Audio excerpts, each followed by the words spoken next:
And today we're going to be going over a few different types of sword design, some things to consider with sword design and swords overall. If you're looking to purchase a blade, this might help influence you in one way or another towards this type of sword you're looking to purchase.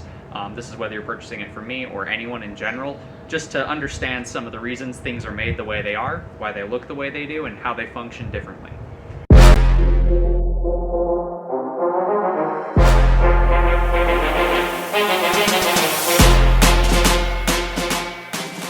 So first off, let's go over just the bare bones basics of terminology. You have your blade and you have your hilt. The blade is the blade. Everything from the ricasso forward. The ricasso is typically an unsharpened area on a sword just in front of the guard before the blade edge actually starts. And the hilt consists of everything from the front guard or whatever that ricasso ends at to the rear of the sword, whether that be a pommel or just the end of a handle. Parts on a hilt can include things like a front guard, a pommel, a handle, a basket, a loop end, or many other varieties of different things. Now when you get into blades, there's a million different profiles of blade. You have sickle-type blades like the khopesh, subtle recurve blades like a yataghan, double-edged blades like on a longsword or arming sword, whereas the arming sword has a medial ridge, that diamond-shaped ridge down the center. Your typical longsword's going to have a fuller to help alleviate weight. You have fancy wild things like the flamberge in this sword. And then you've got somewhat straight sabers and sabers. This is a more true saber. This is more of a forward-leaning saber. All these different blade profiles are designed for different things and will do things differently. Sickle swords like the khopesh are really good at getting around shields. You're not probably going to be using it for shield warfare, but they are actually quite good slicers due to the forward weight.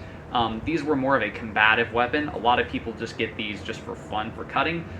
They call these the axe of the sword world for a pretty obvious reason. It's almost like a giant axe head in this blade.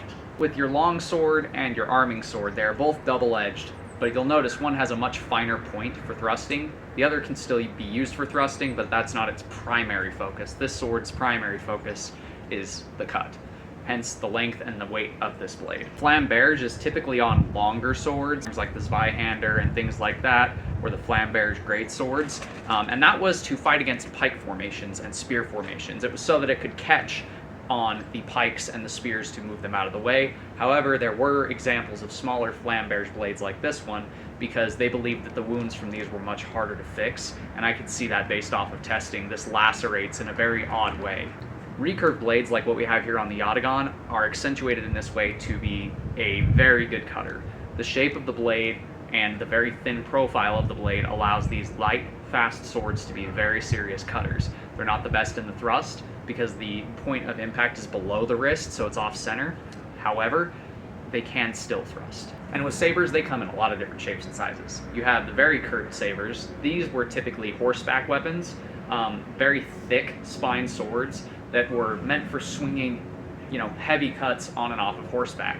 And then you have things like this falcutta, falchion, falx, whatever you want to call it, which is a much lighter blade, about as long as the long sword, but it's designed for more straightforward application, hence less of a curve, and the point is still in line with the wrist, so it is still very good at thrusting. Now, all swords have their strong suits and all swords have their drawbacks. Some were designed for certain types of fighting styles, like I'm sure you've seen with He-Man practitioners showing half swording with a long sword, using it as a dagger and a mace. These are specialty purposes that come from the design of the sword. So when you're making a purchase on a sword, consider what you're going to be using the sword for. What the sword you want should excel at for what you want it to do. If you want something that is a very, very serious thrusting sword, get something with a finer point like a rapier, or like this arming sword. This would be a very superior thrusting sword. If you're looking for something that's got really good cutting power, but at the same time is very light and maneuverable, get yourself a falchion, something like this, or like this. If you're looking for something to display in the home, or you're looking for something just to be an eye-catching piece, consider something like a flamberge, something that's a little out of the woodhouse, something people don't see every day. It'll draw your guests' attention more. But overall, the important thing is to choose the sword that fits your personality best. Choose the one that you like the most, whether that be a saber or a sickle.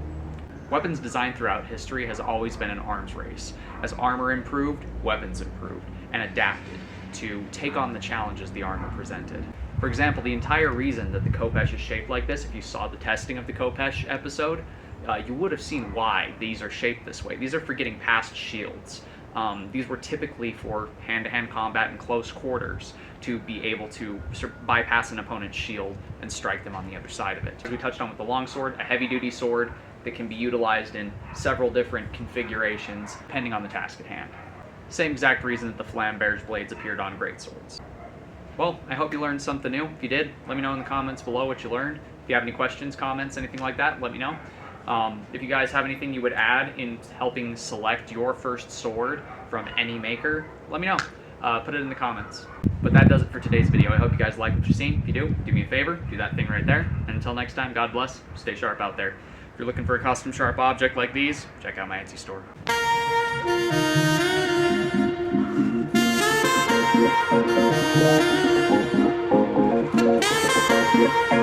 Thank you.